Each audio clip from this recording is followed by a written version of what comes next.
Well, hello everyone. We are back out here in Berea for day 6 of Browns training camp. A beautiful Wednesday morning out here in Berea.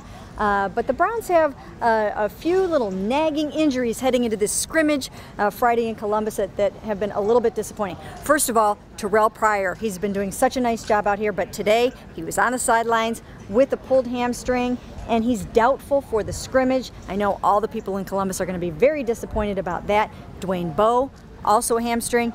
He's probably doubtful for that too. And then, of course, all the running backs are sidelined. And then on another note, real quick, Barkevious Mingo. He's being evaluated for a mystery ailment right now. We have no idea what it is. He wasn't out there today. So lots of little things like this going on, Tom. Yeah, I think we'll start with the last one. That's the one that I think is the most troubling, because we just saw Mingo. He seemed fine the other day. So that's a little weird one, and I think a little concerning, just because you just never know what it's going to be when you don't see the injury itself. Yeah, and you know, he played all last season with a torn labrum in his shoulder. He had harness on all year long, and he really struggled with that. And we asked him just recently, you know, do you think you'll be able to wrap up, maybe rush the passer and get some sacks this year a little bit easier with 2 arms? And he said, yeah, you know, it really does help to have both of them this year. So we have no idea yet what the deal is with Barkevious Mingo.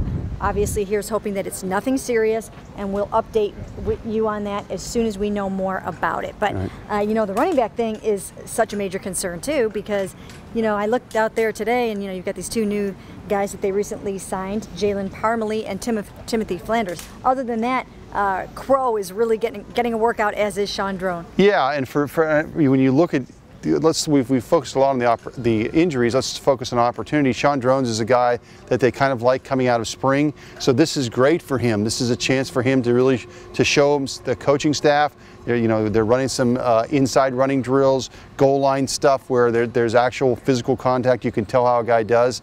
And for Crow, he's coming back second year. He wants to be the man, and he's going to have a great step up going into that first exhibition game. Right, and Terrence West is still right out with his calf injury right now, so he might not even play in this scrimmage on Friday.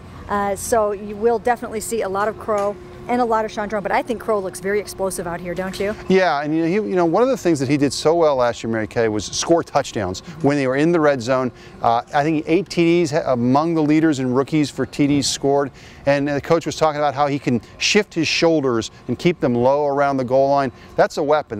They were I think much better around the goal line last year, and certainly, you know, they were much better scoring touchdowns off the rush last year than they were 2 years ago. Absolutely.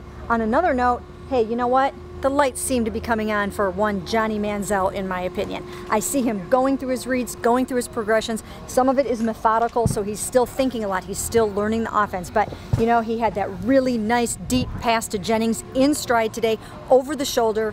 You know, he was covered, put it only where Jennings could get it. I think Johnny is making good progress in this camp. I think this was by far his best day. I thought he made maybe a handful of nice passes.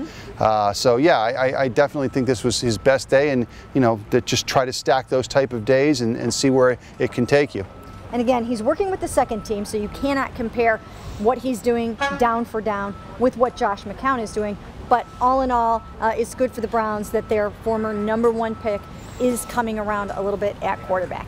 And stay with us here early and often on cleveland.com.